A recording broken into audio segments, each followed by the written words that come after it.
amigos? Les habla la doctora Esmeralda Martínez Lara y el licenciado José Morales Corona. Este es tu programa Red Esmeralda. Somos tus guías del derecho y te brindamos asesoría jurídica y solucionamos tu problema.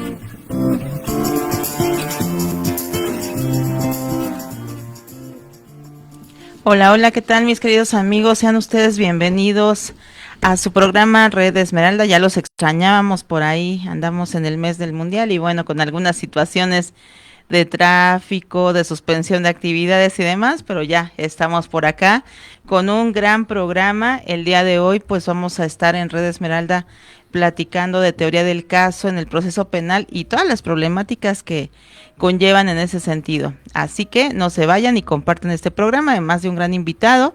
Y como siempre me acompaña el licenciado José Morales Corona. Así es, hola, buenas tardes. Pues un gusto y un placer siempre estar el día de hoy jueves y pues hablando del derecho como siempre. Y por supuesto con un super invitadazo experto en materia penal que nos acompaña. Un gusto y un placer, doctor. Buenas tardes. Buenas tardes, doctora. Buenas tardes, licenciado. Un placer nuevamente estar aquí con ustedes compartiendo estos temas y agradecido con la invitación y con las personas que tienen el gusto de escucharnos y de vernos en el programa. Así es, queridos amigos, pues fíjense que hoy nuestro querido doctor Gerardo Jesús Romero Castro pues nos está aquí acompañando, él con toda su experticia ya en el proceso penal y bueno, ya con varios años de juzgador en materia penal y pues con toda esa experiencia más los estudios y demás, pues el día de hoy viene a ilustrarnos con este tema. Fíjense que aquí lo hemos estudiado, hay muchos libros de teoría del caso en materia penal y justo apenas platicando con el doctor, porque por eso decidimos abordar este tema, fue porque me dice, a ver, si bien es cierto, es un tema súper conocido, pero yo sigo viendo que hay problemas con el planteamiento, seguimiento de los abogados en las audiencias. Entonces, por ello decidimos abordar una vez más este tema de teoría del caso en materia penal, que básicamente, si nosotros nos definimos qué es teoría del caso, nos vamos a encontrar con... Pues claro, la teoría del caso, como lo refiere, pues es un conjunto de metodologías o es una estrategia que se debe utilizar dentro de la materia penal, pero sin embargo, pues tiene que tener tres elementos: fácticos, jurídicos y probatorios. Pero bueno, aquí, bueno, nos acompaña el doctor. Yo quisiera preguntarle, doctor, ¿cómo interpreta usted la teoría del delito? ¿Qué es para empezar, no? Del caso, perdón. ¿Qué es? Porque nos confundimos, muchas de las veces confundimos qué es una historia, qué es una metodología, qué es una estrategia, pero realmente no le damos bien al punto de forma sencilla, fácil y práctica qué es. Bien, es muy acertado lo que comentan ambos en cuanto, en principio, a la problemática que se sigue presentando día a día en la práctica por los operadores jurídicos, porque no sabemos, justamente, no conocemos cómo se conforma la teoría del caso, y de ahí que se presente esta problemática en no saber cómo estructurar la misma. La teoría del caso, hay mucha doctrina que se desarrolla al respecto y nos dicen y nos definen qué es la teoría del caso. La ley particularmente no lo establece. En ningún artículo nos dice qué es la teoría del caso, cuando es un tema medular en este sistema de justicia penal. Fíjense, hay una tesis que siempre cito cuando hablo de este tema, una tesis de registro digital 160185 de rubro Sistema Procesal Penal Acusatorio, teoría del caso. Y aquí nos define con un poco de claridad qué es la teoría del caso. Dice que es la idea central o conjunto de hechos sobre los que versará la participación de cada parte a efecto de explicarlos y determinar su relevancia, dotándolos de consistencia argumentativa para establecer la hipótesis procesal que pretende demostrarse y que sustentará la decisión del juzgador. Si tomamos en cuenta entonces esta tesis, todos los aspectos que define la primera sala de nuestro máximo tribunal, tenemos justamente los componentes de los que hablaba usted, licenciado, los componentes de la teoría del caso, elemento fáctico, jurídico y probatorio. ¿Cómo llegamos a todo esto? Precisamente a través de una metodología. Una metodología que nos debe servir como materia de trabajo para estructurar nuestra teoría del caso y lograr comprender estos tres componentes dentro de esa teoría del caso ya en su totalidad. Usted en un momento mencionaba a los operadores jurídicos. Realmente estas personas pues el simple hecho, ellos piensan que por el simple hecho de presentar una denuncia o querella, ya se actualiza esa teoría del caso, y la verdad es que no, o sea, usted a su experiencia, ¿qué es lo que deben de tomar en cuenta estas personas? Ahí hablamos de elementos fácticos, jurídicos, probatorios, ¿no? Pero en sí, ¿qué más deben de tomar estas personas, los operadores, para tener éxito en esa teoría del caso? Porque sabemos que no solamente se plantea con esa denuncia o querella. Así es. Hablando de los operadores del sistema de justicia, ¿cómo comenzamos la investigación de un hecho delictivo? Con una noticia criminal. Okay. ¿Quién recibe de primer momento la noticia criminal? Pues los agentes del Ministerio Público, claro, desde la agencia del Ministerio Público. Es donde llega la víctima y le dice, Ministerio Público, vengo a denunciar porque aquí en la avenida Reforma, en el número 220 de la colonia X, de la alcaldía Cuauhtémoc, Gustavo Madero, Ciudad de México, yo iba caminando y una persona, a quien reconozco como el nombre de tal, me sacó una navaja, me dijo que le entregara todo, me iba a matar, y entonces yo le entregué mi celular y 200 pesos. Esta es la noticia criminal que recibe el Ministerio Público, primer operador jurídico que tiene contacto con esta teoría del caso que va a estructurar. Claro. Tenemos ya de entrada un elemento fáctico, tal vez preliminar, que el Ministerio Público es el encargado justamente de completar esta teoría del caso. Exacto. O este elemento fáctico.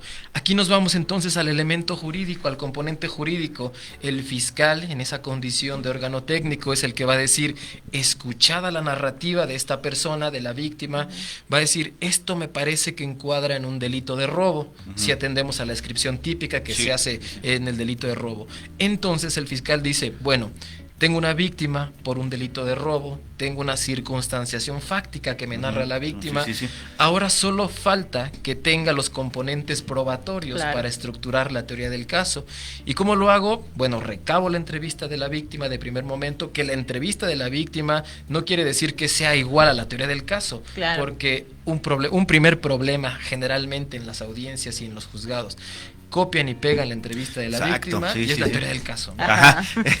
No, esta no es la teoría del caso. Sin duda alguna nos va a dar muchos elementos que integrarán la circunstanciación fáctica del Ministerio Público, como tiempo, el lugar y las circunstancias de ejecución, pero no siempre se obtienen de la entrevista de la víctima.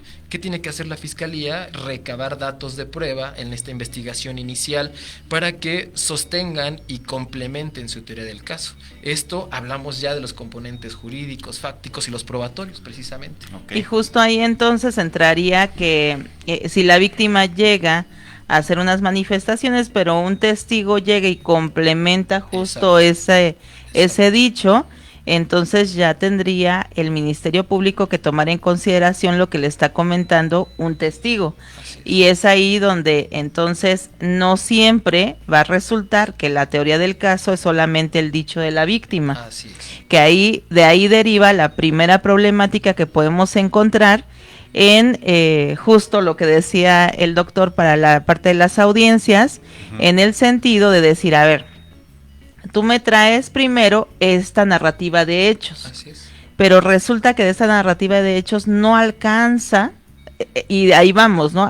No alcanza para el tipo penal que tú me vienes a describir. Y entonces ahí comenzamos a decir, necesitamos los elementos de la teoría del caso, pero que no siempre son el dicho de la víctima. Así es. Justo como lo comenta, doctora, la víctima o de la entrevista de la víctima muchas veces no logramos extraer todos los elementos que deben componer la teoría del caso, con las circunstancias que incluso para la etapa inicial prevé el artículo 19 constitucional, ¿no? Ahí nos habla de los elementos de tiempo, lugar y circunstancias de ejecución, y justamente esto es lo que hay que establecer por parte de la Fiscalía.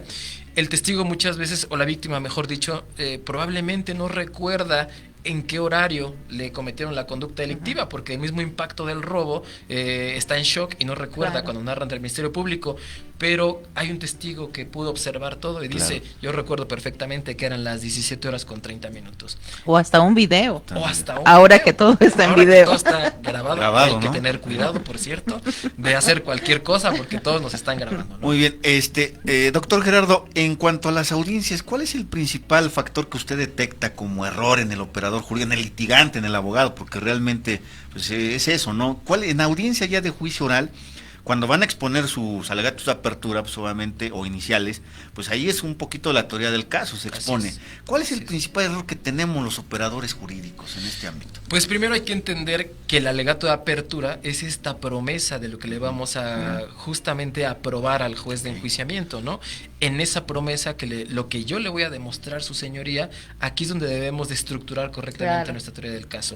Yo le voy a demostrar a lo largo del juicio, señor juez, que mi cliente no cometió la conducta que se le atribuye por parte de la Fiscalía, porque él, el día 2 de agosto del 2026, en el horario que refiere el fiscal, se ejecutó la conducta, él se encontraba en otro lugar distinto al de los hechos. Y esto se demostrará con el desahogo de una serie de testimoniales que ya fueron recabadas a lo largo de la etapa de investigación complementaria. Es decir, no solamente ceñirnos, mi cliente no fue, sino hay que la promesa al juez, ¿no? La promesa, bueno, y esta promesa igual se debe de cumplir, ¿no? Claro. Porque si yo digo que voy a aprobar o voy a prometer que los testigos van a acreditar y no lo hago, pues prácticamente esta teoría es errónea, es nula, ¿no? Exacto, es nula. Queda, como les digo yo en audiencias, todo lo que me vinieron a decir, como no tiene sustento probatorio, queda en el limbo. Sí, en el limbo, prácticamente nada, no existe. Y una pérdida de tiempo, lamentablemente, porque en muchas ocasiones nosotros podemos llegar y hablar como abogados muy bonito, ¿no? O sea, de inicio, yo puedo llegar y puedo decir, su señoría, mi cliente, véale su cara de ángel, inocente él,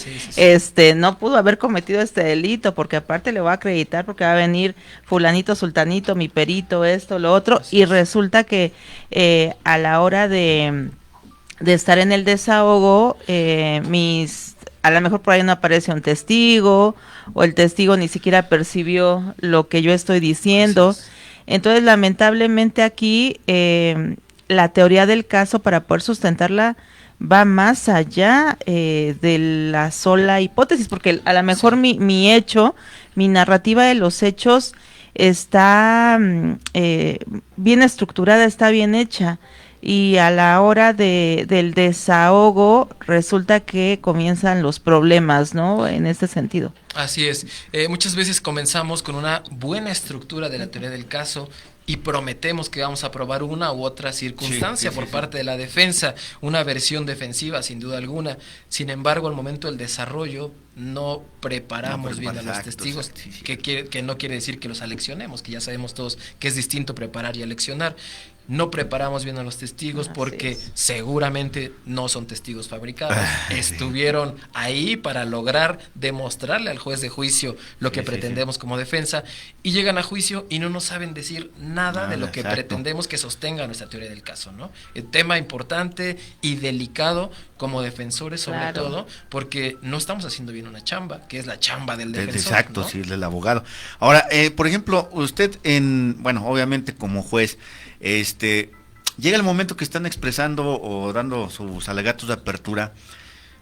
Esta pregunta se la hago porque llega el momento que sí es aburrido esa situación, o sí se pierde. Usted como juzgador llega el momento que sí se pierde y dice, oye, pues ¿de qué está hablando? No, el operador me dijo una cosa y ahora sale con otra. ¿Sí le ha sucedido esa situación? Sí, pasa constantemente en muchas audiencias, desde la audiencia inicial, cuando están formulando imputación y argumentos vinculatorios. Es a veces tan reiterativo lo que se argumenta, que pierdes el hilo del argumento y de repente están con una cosa, después están siendo otra totalmente diversa, y entonces el juez, en esa misma confusión, te pierdes. Ok. Un alegato de apertura o en su caso de clausura, usted en su experiencia, ¿cuál sería el tiempo idóneo? O sea, porque un buen alegato estructurado, concreto, conciso y perfecto, ¿cuál sería el tiempo? Porque he visto que luego se espayan hasta 15 minutos y pues yo pienso que es mucho, ¿no? Sí, mucho, hay veces que yo he escuchado alegatos hasta de 1 hora, ¿no? 45 minutos, 1 hora. Depende mucho del asunto, del tipo de delito, y muy probablemente de los órganos de prueba, de las pruebas ya desahogadas en juicio. Pero yo creo que un argumento, una teoría del caso debe ser siempre clara, concreta y precisa, ¿no? No darle vueltas con nada de argumentos periféricos que no tienen nada que ver con el hecho central que pretendemos. o aniquilar o demostrar por parte de la fiscalía. Okay. Entonces, un tiempo, me parece que no hay un tiempo determinado, ¿no? 5 o 10 minutos. Con que su teoría del caso sea clara, concreta, precisa y concisa, Es más que con suficiente. eso cumpliríamos con el requisito. Le decimos al juez, esto es lo que tengo, señoría, o esto es lo que tuve a lo largo del juicio, y le doy los argumentos principales. El juez seguramente logrará saber qué pretendemos decirle. Ok, sí, es que lamentablemente por eso es importante la especialización a todos los radioescuchas del operador, del abogado, abogada, porque pues, a veces los que litigan en materia civil familiar pues quieren litigar en materia penal y Sí. piensan que solamente por plantear su denuncia Sí. es como su demanda, ¿no? Sí. Y la verdad es completamente No, nada que ver. nada que ver, ¿no? Entonces por eso tenemos que ver a un especialista en la materia, porque como lo refiere aquí el ciudadano juez, pues hay errores. Y esos errores, pues, les cuesta tanto al Poder Judicial el desgaste y también a nuestro cliente y a nosotros también, ¿no? Exacto. Generalmente en las audiencias se escuchan errores de todas partes, Sí, sí, sí, no sí. solo de la defensa. Y digo lamentablemente porque en este sistema la fiscalía tiene la carga de la Sí, prueba. claro. Y es el órgano técnico que representa al Estado, es la Claro. representación Sí. social. Y lamentablemente los mayores errores que en mi caso particular he advertido es de las fiscalías. Las fiscalías. Entonces la defensa, ¿qué hace? Pues ocupa el error de la fiscalía y con eso vámonos, ¿no? Sentencia absolutoria, auto de no vinculación. Y entonces, ¿qué está haciendo el Estado? Pues no está cumpliendo con la obligación. Se genera un aspecto, un parámetro de impunidad que esto le afecta y le golpea directamente a la sociedad. Sí, no, y es que igual como usted lo refiere, pues si la fiscalía es el órgano técnico, pues usted va a resolver en ese momento, en cualquier etapa que se encuentre, conforme a los elementos que tenga en Claro. ese momento. Claro. Ya ahora sí no depende del error, ahora sí que si el error del Ministerio Público, del asesor o como sea, pues aunque usted vea que diga, pues esto está mal, yo no Sí. puedo, ¿no? O sea, es Exacto. como un candado, ¿no? Realmente. Exacto. Sobre todo porque el análisis de los argumentos de la fiscalía se realizan con base en el principio de estricto derecho. Estricto derecho, No exactamente. podemos suplir la deficiencia de la queja del Ministerio Público porque es un órgano técnico, ¿no? Ok. Y representa al Estado. Y Por- por más ajá. que le pregunten ahí, hay ocasiones en las que no logran dar luz, ¿no? O sea, por más de que Ministerio Público, acláreme. Exacto. Ministerio Público, Sí. por favor, plantee Exacto, bien, ¿no? exacto, Y por más exacto. que intentan, realmente pues hay cosas que no se pueden enderezar y lamentablemente eso se está viendo por el personal que está ahorita pues en cambio total Así es. Claro. y la preparación aún no ha sido la adecuada, ¿no? Por ahí. Así es. Ok, aquí doctor, ¿qué sucede con la duda razonable? ¿Cuándo sucede esta duda razonable? Porque muchos abogados operadores hablan de la duda razonable. ¿Qué es? Y ahora sí como dijeran, ¿cómo se lleva a cabo? ¿Cuál es su proceso? ¿Cómo se come? Dijeran, ¿no? Bien, aquí pensando nuevamente, Ajá. la carga de la prueba le corresponde al Ministerio Público Sí. y le corresponde aniquilar el principio de presunción de inocencia Claro. Ok, que está sí, sí, sí. en torno de una persona procesada a lo largo de todo el proceso penal. Se va a aniquilar hasta la sentencia de condena. Con las pruebas que desahogue la Fiscalía es necesario que se aniquile dicho principio, Sí. dicho derecho. Sí, sí, sí. Si hay un pequeño espacio que le genera duda al juez en esa teoría del caso que no logró acreditar el fiscal, Ujú. es aquí donde opera la duda razonable, ok, precisamente. ok.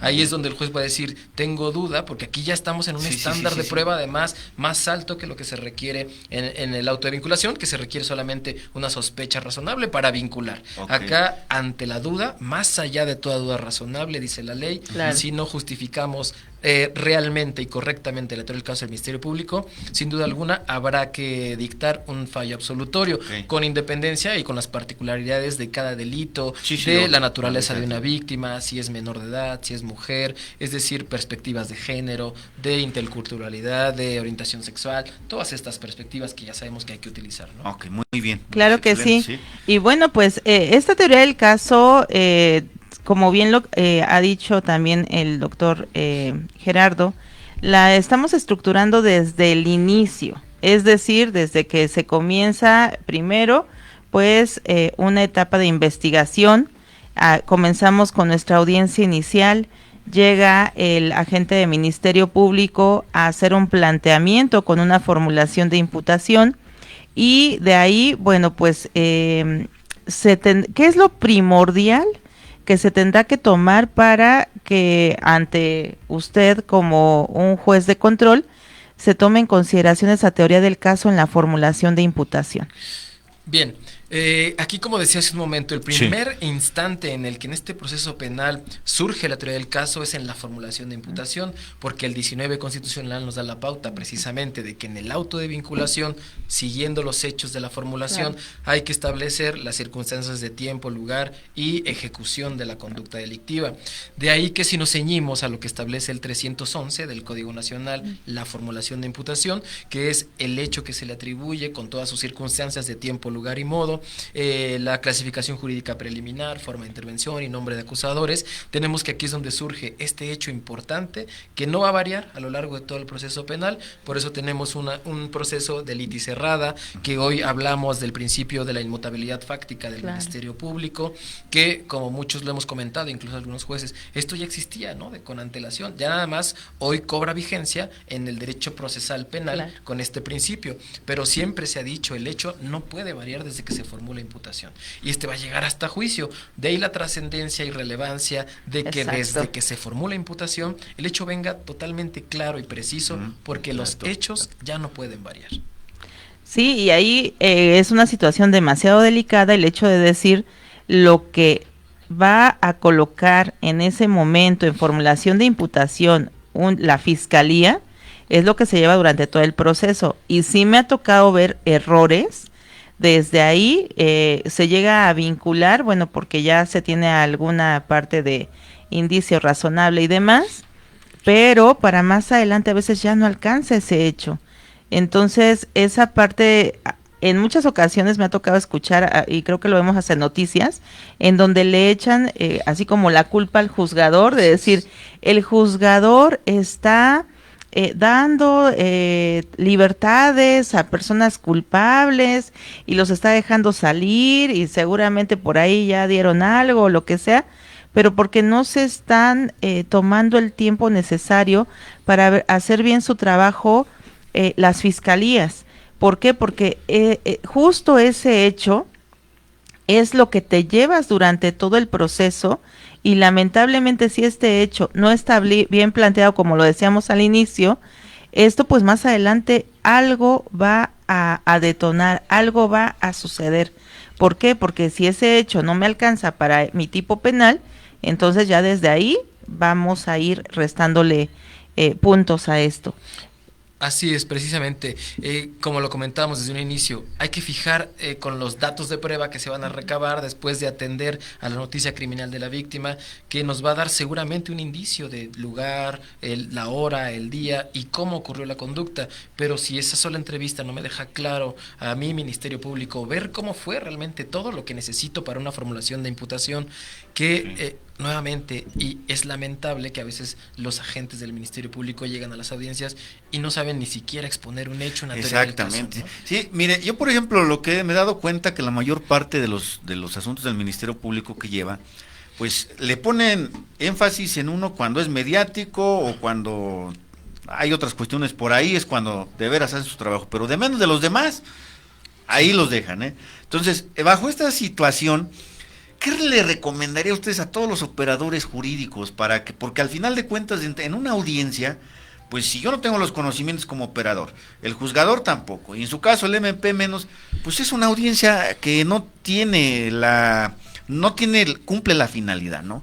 Entonces, ¿qué nos recomienda usted bajo esa experiencia que ha tenido para, pues, no desgastar la maquinaria judicial? Porque es lo que hacemos, la verdad.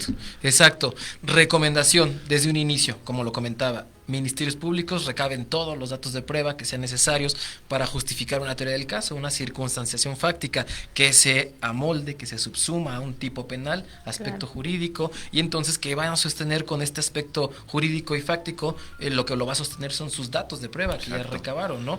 Que no se queden solamente con lo que recabaron en la investigación inicial, porque la complementaria, después de que se vincula, les da la oportunidad de continuar recabando pruebas. Y los hechos no pueden variar, sin duda alguna, pero vamos a complementar, porque ocurre como sucedía en el anterior sistema. Dictaba el auto de formal prisión, esto era igual a una sentencia y con las mismas pruebas. Por eso se diseñó este sistema de esta manera, para que la complementaria nos dé la posibilidad de recabar más pruebas, ¿no? Y sostener una teoría del caso. No seamos pasivos en esas complementarias. Exacto.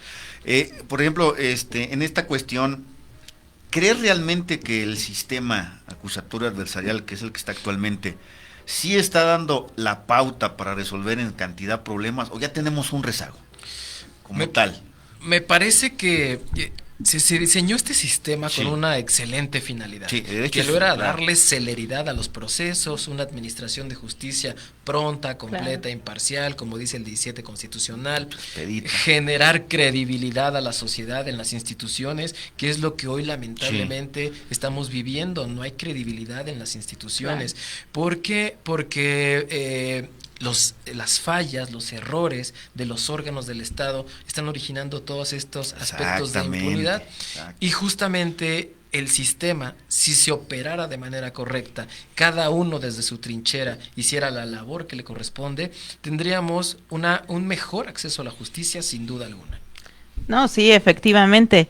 Lamentablemente en muchas ocasiones a mí me ha tocado verificar, volviendo un poco a la parte de los hechos, que iniciamos formulación de imputación, tienen obviamente hechos ya establecidos, vinculan a proceso con los mismos hechos, llegamos a el escrito de acusación y resulta que por ahí ya los variaron. Sí. Sí, sí, sí, Y es lamentablemente, ¿qué creen?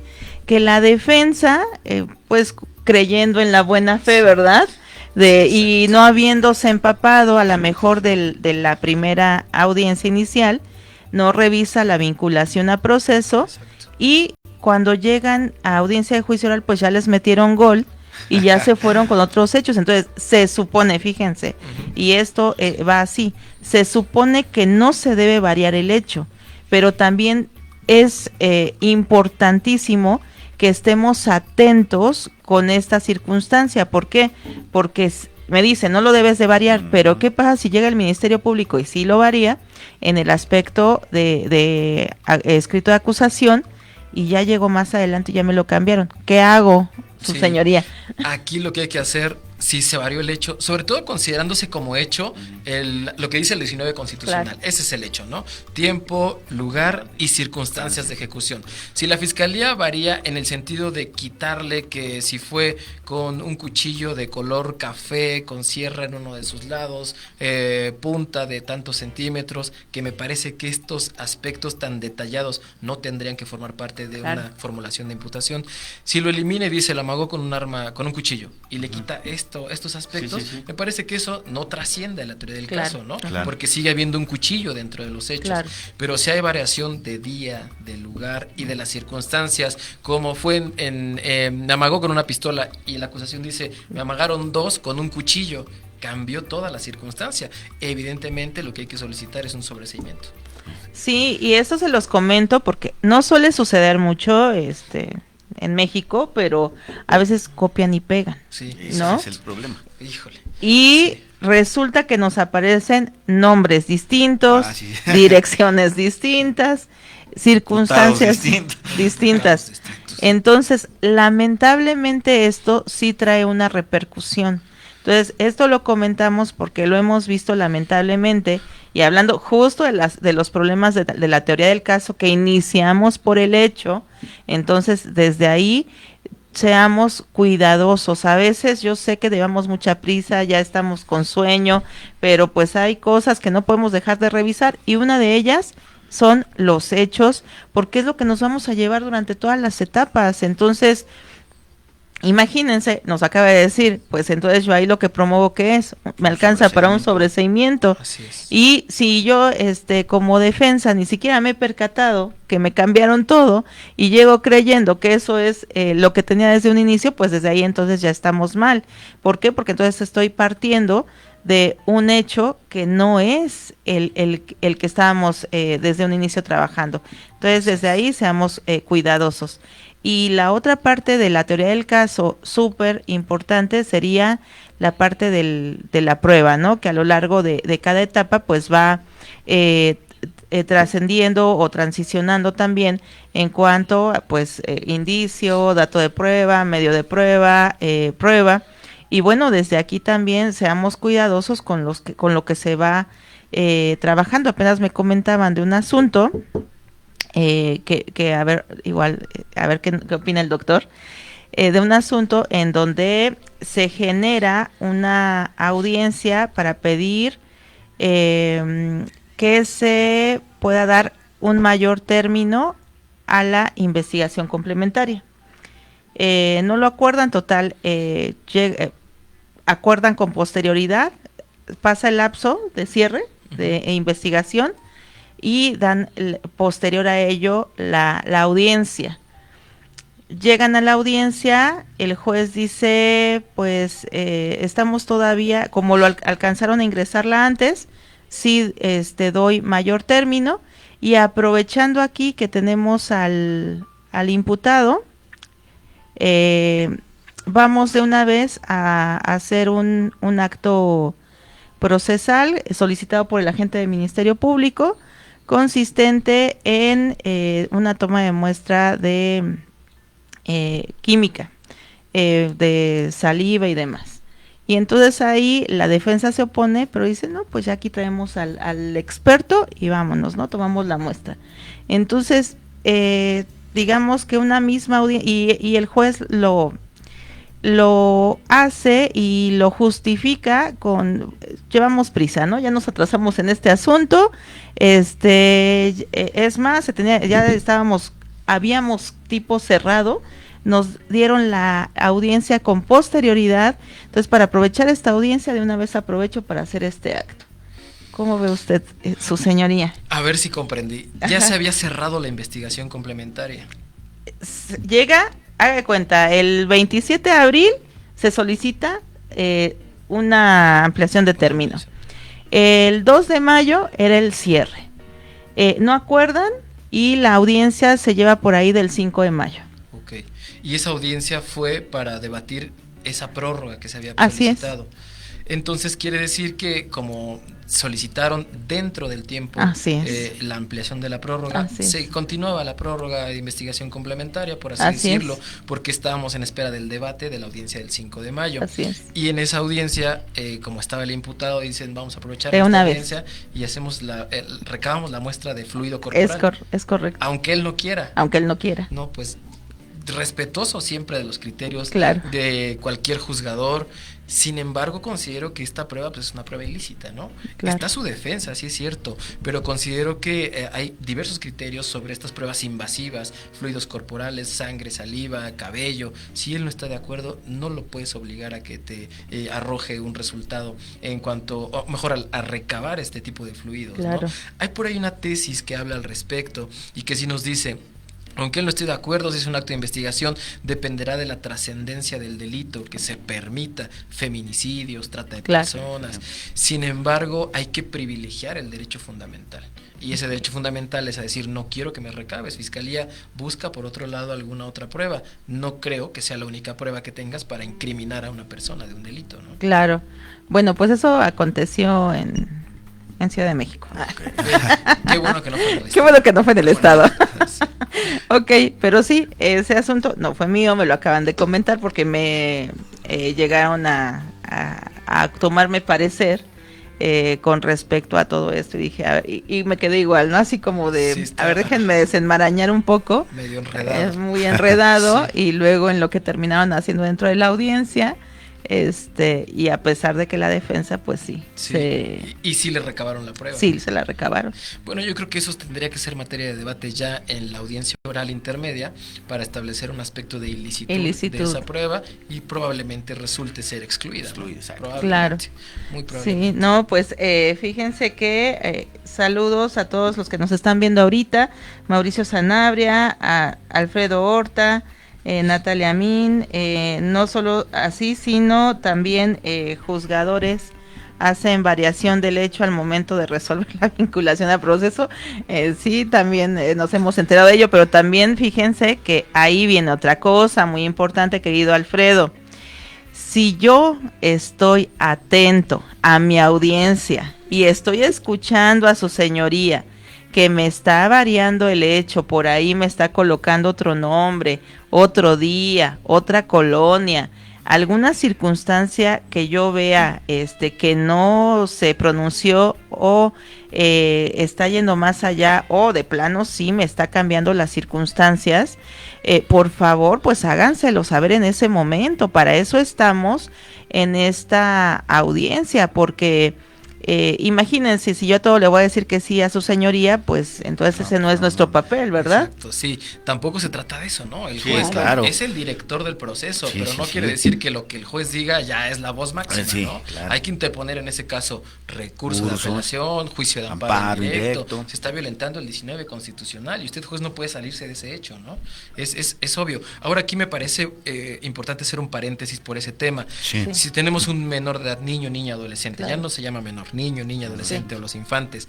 Hay una tesis y atendiendo al principio de interés superior de la niñez, los jueces sí podemos de oficio realizar adaptaciones al hecho nuclear por el cual se formó la imputación para respetar el interés superior de la niñez. Solamente en esos casos se puede hacer y si lo advertimos de los datos de prueba, porque tampoco vamos a realizar una inferencia en decir, no lo tengo en ningún dato, pero yo creo que fue en este día, ¿no? No, si de los datos de prueba se desprende y el fiscal no lo pudo establecer, el juez, tratándose de niños, niñas, adolescentes, de oficio, puede hacer ese ejercicio. Ok, No, perfecto. sí, efectivamente, y esto tomarlo en consideración, queridos amigos abogados que nos están viendo ahorita, porque lamentablemente, pues sí, como bien lo dice, el juzgador es director del proceso. Yo conozco a muchos jueces muy competentes, que están atentos, pero así, miren, a la primera y no se les va una, pero pues habrá otros que no están en todos sus sentidos, a veces en las audiencias. Y bueno, una distracción, voltear para un lado, pues realmente ya no escuchaste bien la hora, se te fue el día, cambiaste el mes, lo que sea. Entonces ahí, por favor, nosotros sí ser muy meticulosos, si no es igual Alfredo Horta, pues en amparo lo he resuelto. Lo dijo de otra forma, Exacto. pero bueno. Exacto. Y Dulce Morales nos dice saludos al licenciado José Morales, muchas felicidades por su artículo en la revista Jurídica y Forense. Gracias, muy amable. Ahí los seguidores felicitando y saludos, estimado doctor, igual acá dentro de los seguidores del programa. Y recuerden, compartan el link, el programa, y recuerden también que estamos en Spotify. Esto queda en podcast, ahí busquen Red Esmeralda y pues compártanlo en lo que van manejando, en cualquier lado que anden, pues ya nos están escuchando y van viendo qué tips que está dando aquí el doctor y estamos abordando, pues les sirven. Sobre todo aquí, en parte de lo que normalmente siempre comentamos, pues es para todos los abogados el constante estudio y preparación. No lo sabemos todo, hay veces que sí llegan asuntos complejos, ¿no? Como ahorita lo que estamos comentando, circunstancias que no se viven todos los días y de repente llegas y dices, ¿y esto, qué está pasando en mi audiencia? ¿Qué está pasando aquí? Entonces, aquí recuerden que estamos dentro de una oralidad y en la oralidad pues nos podemos encontrar de todo, de repente las audiencias llega a salir de todo, ¿cierto? Así es. A veces les decía lamentable lo que se vive día a día en la práctica y a veces también es sorprendente ver abogados tan preparados y es cuando uno dice, me pongo de pie frente al Ministerio Público que tengo, al defensor y al asesor, porque he escuchado en esta audiencia argumentos tan buenos que decreto un receso porque no sé qué voy a resolver. Porque el debate ha sido tan bueno y con argumentos jurídicos tan válidos y enriquecedor hasta para el juzgador, que no tengo claro lo que voy a resolver, un receso y voy a razonar lo que voy a hacer, ¿no? Eso también es importante reconocerlo realmente. Sí, claro, y ahí entonces sí se nota la preparación de todos. Exacto. Y eso sería lo importante, ¿no? Que todas las audiencias fueran así, porque hay otras que de plano dices así como de, oiga, ya se está volando la barda con lo que está diciendo, eso ya no viene ningún código. Exacto. Y ya me lo está haciendo valer. Exacto. Yo he visto por ahí algunas situaciones que se han propuesto incidentes dentro de audiencias que dices, ¿y eso dónde viene? Sí. Incidente innominado de pronto, ¿no? Dices, bueno, si es innominado, no está en algún artículo, es obvio porque es innominado, pero ¿de dónde sacas esto que me estás diciendo, no? No, es lamentable. Sí, como que el innominado es donde pones todo, exacto, ¿no? Y ahí entra todo, ¿no? El innominado. Su señoría sabrá qué hacer. Exacto, ya él sabrá dónde ubicarlo, si es incidente de nulidad, de reposición, algo, pero el juez sabrá dónde. él sabrá qué resolver, y el juez tratando de entender lo que acaba de decir. Exacto. Fíjense aquí también la importancia de lo que decíamos hace rato en la teoría del caso, de no sostenerlo con argumentos subjetivos. En una ocasión, en un asunto contra la salud, llega ya el Ministerio Público sin dictamen en química forense, pero ya me lo lleva por un delito contra la salud. No, pues, y me dice, es que yo desde mi experiencia, atendiendo a las máximas de la experiencia, sé que esto es droga.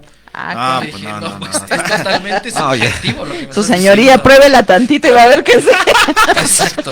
No podemos caer en el ámbito de la subjetividad, ¿no? Esa es otra gran problemática en los asuntos. Argumentan. ¿En qué sostienes este argumento? Sí. Probatoriamente, en nada, solo es un argumento. Es subjetivo, ¿no? Subjetivo, y ahí regresamos a la teoría del caso. Exacto. Es decir, a ver, solamente son 3 elementos que te está pidiendo. A ver, ya trajiste tu hecho, ahí está tu hecho, pero requieres tu prueba, y para cada asunto, para cada delito requieres una prueba específica. Exacto. Y entonces, acorde a ello, tendrás que llevar esa probanza específica ya preparada y demás, acorde a la etapa en la que te encuentres. Exacto. Entonces, si no la tienes, ¿cómo llegas? Y si llega, ¿no? Sí, ese es el detalle. Lo peor es que sí llega, ¿no? Ajá. Y pierden de vista que dice el 261 del Código Nacional: los datos de prueba tienen que ser idóneos y pertinentes, ¿no? Relacionados con el hecho y el necesario para justificar lo que pretendo demostrar en algún enunciado fáctico de la teoría del caso. Y no solamente decir, yo creo que sí es marihuana y solo así lo advierto, ¿no? Sí. Pues seguramente el Ministerio Público se fumó un poco esa marihuana antes de la audiencia, y por eso hizo sus argumentos. Sí. Y le decía, a ver, huélala, su señoría, vea, ¿no? Sí es. Sería tan subjetivo como eso, ¿no? Ajá, claro. Y eso es lo que no podemos permitir. Y de ahí la importancia de la teoría del caso y de sus 3 componentes, precisamente. Y de ahí viene el tema tan relevante del día de hoy, de los errores más frecuentes, porque cada etapa conlleva una preparación. Entonces, ahorita acabamos de decir, ok, en la inicial ya formulación de imputación, ya llevan todos los hechos, no variarlos, ya tienes tu vinculación a proceso, el Ministerio Público toma estos mismos hechos para tu escrito de acusación, y ahí, bueno, pues ya analiza todo el caudal probatorio que va a ser desahogado más adelante en juicio oral. Pero aquí también viene el otro aspecto, ¿no? Tú como defensa, pues ya entonces estás armando todo ese, tu teoría del caso que vas a sustentar durante el juicio oral con todo tu respaldo probatorio. Y ojo aquí, porque sí me ha tocado escuchar a muchos abogados que pues casi dicen, pues yo me voy a llevar una defensa pasiva, no veo necesario preparar ningún medio de prueba desde este momento. Entonces, y se van así, o sea, se aventuran, sin tener clara la teoría del caso o lo que va a suceder en un juicio oral, que nunca tenemos una certeza de lo que va a suscitarse en un juicio oral. Entonces, ¿qué les recomendaría ahí usted, doctor, en este sentido, cuando se van a aventurar? ¿En qué momento se me puede aventurar a una defensa pasiva? Bien, la defensa pasiva evidentemente no quiere decir que llego al juicio y me cruzo de brazos. Ajá, exacto. La defensa pasiva es que ya analicé la carpeta de investigación, claro, ya analicé los medios de prueba que ofrece el Ministerio Público, y en un análisis técnico que ya hice, sé que con todo lo que va a desahogar no se va a acreditar uno u otro elemento del delito y va a haber una atipicidad, no hay medios de prueba que corroboren la responsabilidad, y por eso entonces sí puedo decir una defensa pasiva, porque no es que le quiera jugar al error de la Fiscalía, que es incorrecto, no vamos a jugarle a que la Fiscalía se va a equivocar en juicio y estar esperando que esto suceda para obtener un fallo absolutorio. Después de este análisis técnico que ya hice, entonces hago uso del contrainterrogatorio si es necesario, y si no, espero a que se desahoguen los medios de prueba y en el alegato de clausura lo hago saber. Pero es importante, previo a todo esto, el análisis de la carpeta, un análisis a conciencia jurídico, claro, porque por eso somos conocedores de la ciencia en el derecho, ¿no? Entonces es aquí donde no nada más llego y me siento, me cruzo de brazos y a ver qué pasa en el juicio, ¿no? Eso no es la defensa pasiva. Exacto, pero muchas personas por ahí lo tienen algo cruzado, erróneo. Y créanme que eso de conocer bien la carpeta de investigación resulta siempre los procesos, carguen con su carpeta de investigación, a veces van confiados en, no, pues ya aquí traigo mi escrito de esto, mi escrito de esto, ya no necesito nada más. Créanme que sí se abren debates a veces sobre ello, entonces carguen con ella, por favor. Sí, realmente, aquí como lo comenta el doctor Gerardo, pues es importante que se preparen los abogados, los operadores, pues para que no vayamos a hacer en ridículo, ¿no? Porque ha habido casos, y le digo así sinceramente, me han hablado, oye, Lig, es que ¿qué hago? Fíjate que ya la regué así y así, ¿no? Entonces digo, no, pues es que para entrar en una audiencia, pues es algo serio, claro, es algo concreto, claro. No solamente es por irse a parar, prepararse ya con traje y todo, y dice, ya voy a resolver, ¿no? Sí. No, hay que prepararse, hay que estudiar, hay que ser consciente que es una ciencia jurídica, como lo dice el doctor, y que trae una gran responsabilidad porque está en riesgo pues el patrimonio, la libertad de la persona. Claro, por supuesto. Ahí es importante también establecer, a veces van y dicen, solo vengo a suspenderla. Bueno, ¿y quién te dijo que la vamos a suspender? Exactamente. ¿No? O sea, y no vengo preparado porque solo la vengo a suspender. A ver, espérate, yo dirijo la audiencia y yo sé si se va a suspender o no.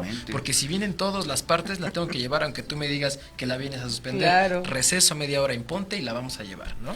No, sí, y me ha tocado escuchar a compañeros que dicen, voy a llevar una audiencia. No, ya me dijeron que está muy fácil, porque nada más tengo que llegar y decir esto y que ya no se va a llevar a cabo.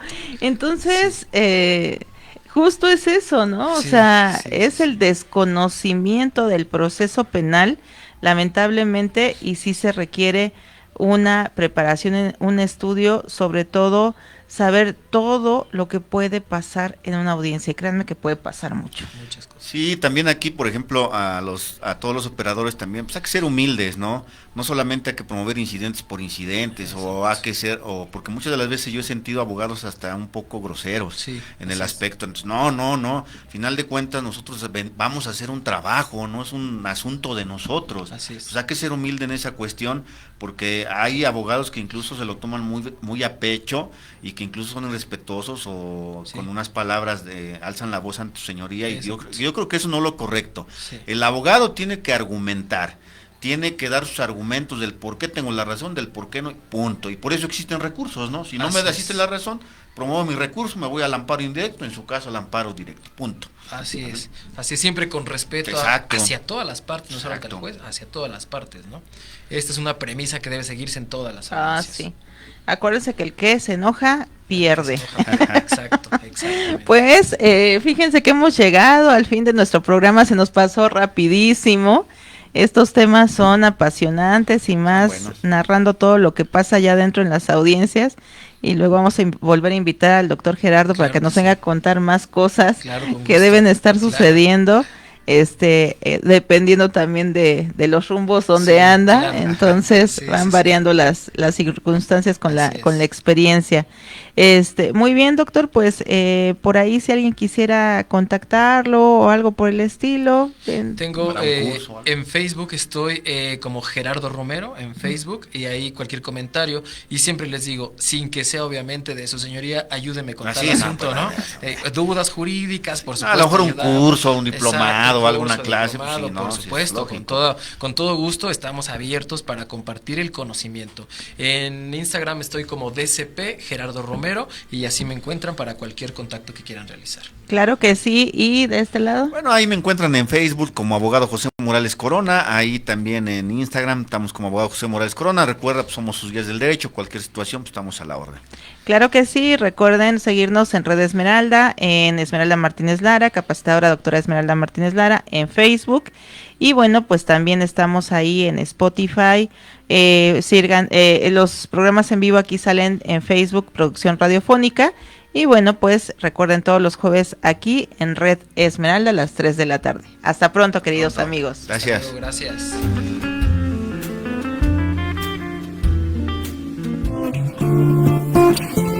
No lo olvides, te esperamos todos los jueves en punto de las 3 de la tarde.